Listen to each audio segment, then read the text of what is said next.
1947 में जब हमारा देश आज़ाद होता है और ब्रिटिशर्स के जाने का टाइम आता है तो हमारी गवर्नमेंट जो थी एक फॉर्मल रिक्वेस्ट देती है कि कोहिनूर को वापस इंडिया को दे देना चाहिए, लेकिन ब्रिटिशर उस टाइम पे पूरी तरीके से मना कर देते हैं। फिर काफ़ी टाइम तक कोहिनूर के बारे में कोई डिस्कशन नहीं होता। लेकिन फिर ईयर 1953 में क्या होता है कि क्वीन एलिजाबेथ का कोरोनेशन होता है। उस टाइम पे एक बार फिर से इंडिया कोहिनूर को वापस लेने के लिए एक रिक्वेस्ट करता है, लेकिन दोबारा से रिक्वेस्ट रिजेक्ट कर दी जाती है।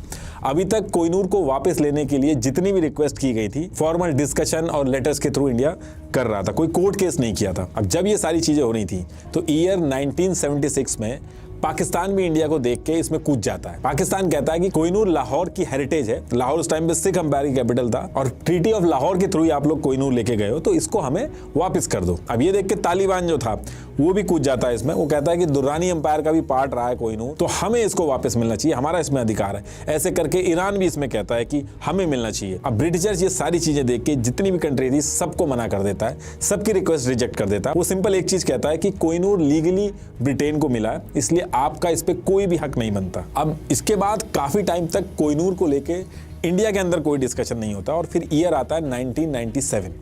इस टाइम पे कुलदीप नायर जो पहले जर्नलिस्ट भी थे ये एमपी बनते हैं राज्यसभा के अंदर, और एमपी बनने के एक साल बाद यानी कि ईयर 1998 में ये अपने साथ 50 एमपीज जो थे उनको और इकट्ठा करके एक पेटिशन साइन करा के ब्रिटिश गवर्नमेंट से दोबारा अपील करते हैं कि कोहिनूर जो है वो कॉलोनियल लूट का सिंबल है, इसको जल्दी से जल्दी इंडिया को वापस कर देना चाहिए। और ये जो 50 एमपी थे जिन्होंने ये पेटिशन साइन की थी इसमें डॉक्टर मनमोहन सिंह जी भी थे, इन्होंने भी साइन किया था इस पिटीशन पे। बहुत हल्ला होता है कोहिनूर को वापस लाने के लिए, काफी न्यूज़ भी बनती है। उस टाइम के external foreign minister Jashwant Singh public sentiments को देख के कह तो देते हैं कि कोहिनूर लाया जाएगा, लेकिन बात वहीं की वहीं रुक जाती है। फिर इसके बाद ईयर आता है 2002। इस टाइम पे क्वीन एलिजाबेथ की मदर की डेथ होती है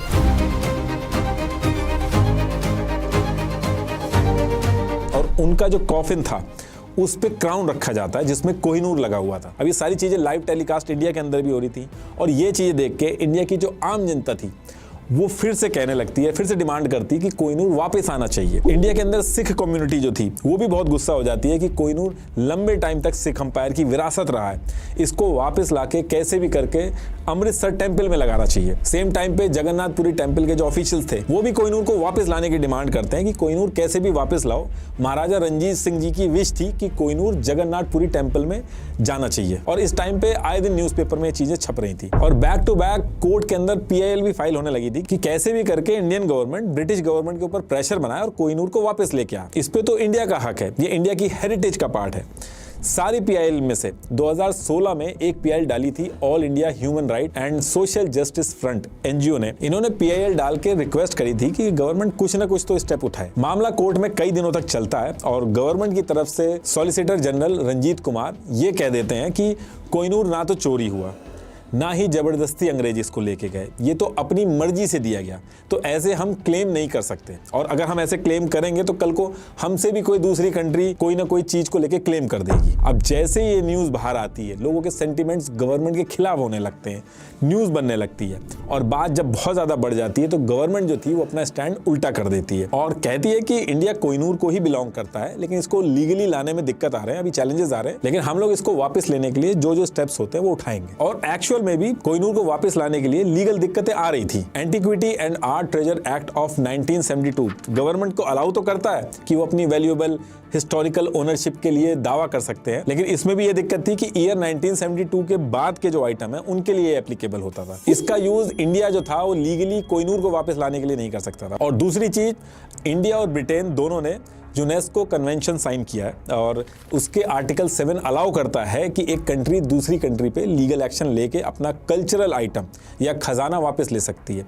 लेकिन इसमें भी सेम दिक्कत थी कि ईयर 1970 के बाद के जो आइटम थे उनके लिए दोनों कंट्री ने ये कन्वेंशन साइन किया था, तो बात यहां भी फंस जाती थी। और ये जो दोनों कंट्रीज ने कन्वेंशन साइन किया था इसके आर्टिकल 1 के हिसाब से ये रूल भी था कि अगर कल्चरल हेरिटेज की कोई चीज है तो उसको ये देखा जाएगा कि वो चीज ओरिजिनली किस कंट्री से निकली है, जैसे पहली बार वो कहां मिली या प्रूफ क्या है उस चीज का। लेकिन इसमें भी ये दिक्कत फंस जाती है कि टाइम के साथ साथ कंट्रीज, स्टेट, हर एक चीज चेंज हो चुकी है। पहले अकेला इंडिया था, फिर पाकिस्तान भी बना, ऊपर से कोहिनूर इंडिया से लेके ईरान, अफगानिस्तान, पाकिस्तान हर एरिया में घूमा भी है और ब्रिटिश ने उस टाइम पे कोलोनाइज किया था। तो एक्चुअल में जहां से वो ओरिजिनेट हुआ है वो कंट्री उस टाइम पे कौन सी मानी जाएगी, इसको लेके भी कन्फ्लिक्ट है। लेकिन उसके बाद भी इंडिया की जो आम जनता थी वो रुकी नहीं। कई सारी PIL इंडियन कोर्ट में बैक टू बैक साल दर साल जाती रही और फिर थक हार के सुप्रीम कोर्ट ने PIL डिसमिस करके एक स्टेटमेंट दिया कि हम बाहर की कंट्री के लिए ऑर्डर पास करके कोहिनूर वापस नहीं मंगा सकते। तो यहाँ भी ये दिक्कत फंस गई थी।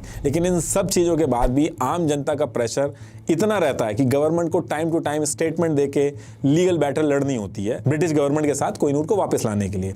और कई बार ऐसा भी हुआ है कि इंडिया ने अपने आर्गुमेंट्स बहुत स्ट्रांगली रखे हैं, जिसमें इंडिया कहता है कि कोहिनूर जो अंग्रेजों को दिया गया वो अपनी मर्जी से नहीं दिया गया। उस समय दलीप सिंह बहुत ही कम एज के थे और अंग्रेजों ने उनकी मदर को हाउस अरेस्ट करके खुद गार्जियन बन के कोहिनूर को लीगली साइन करवा के लिया। और इंडिया बार बार ये चीज कहता है कि कोहिनूर जो है वो इंडिया के लिए सिर्फ एक हीरा नहीं है बल्कि एक कल्चरल हेरिटेज है। ये इंडिया के लिए एक ऐसा आर्टिफैक्ट है जो इंडिया के कल्चर को रिप्रेजेंट करता है। और इंडिया इसके साथ साथ कहता है कि भले ही ब्रिटिशर्स कितना भी कहें कि उनका लीगली हक है उस पर, लेकिन एक्चुअल बात यह है कि ब्रिटिशर्स ने इंडिया को कोलोनाइज करके अपनी पावर का मिसयूज करके कोहिनूर को अपनी कंट्री में ले गए। इनफैक्ट आर्कियोलॉजिकल सर्वे के भी प्रूफ साफ कहते हैं कि कोहिनूर इंडिया में ओरिजिनेट हुआ है, गोलकोंडा रीजन के अंदर।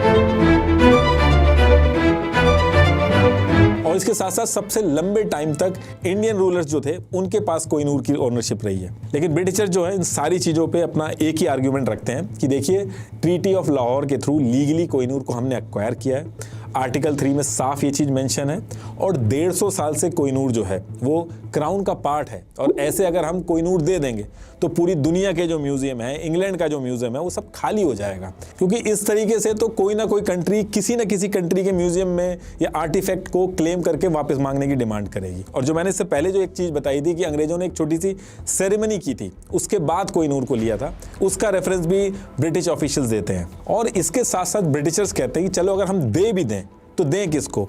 ईरान, अफगानिस्तान, पाकिस्तान, इंडिया, इतनी कंट्रीज क्लेम कर रही हैं कोहिनूर को, सब कह रही हैं कि कोहिनूर हमारा हेरिटेज है। तो असली ओनरशिप किसकी है ये भी पता करना आसान नहीं है। तो ये सारी दिक्कतें रही हैं जिसकी वजह से कोहिनूर वापस नहीं आ पाता। लेकिन आम जनता की डिमांड आज की डेट में भी है कि कोहिनूर इंडिया की हेरिटेज का पार्ट है और कैसे भी करके गवर्नमेंट को इसको वापस लेके आना चाहिए। और इसके साथ साथ इसका जो मिसफॉर्च्यून वाला जो सुपरस्टिशन है वो आज भी लोग बात करते हैं। अभी भी आपको मल्टीपल राइटर्स मिल जाएंगे जो इसके कर्स के बारे में बात करते हैं।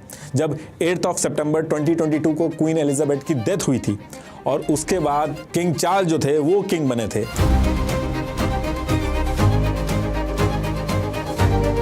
जो कि एक मेल थे, तो उसके बाद 2024 में उनको कैंसर हो गया था।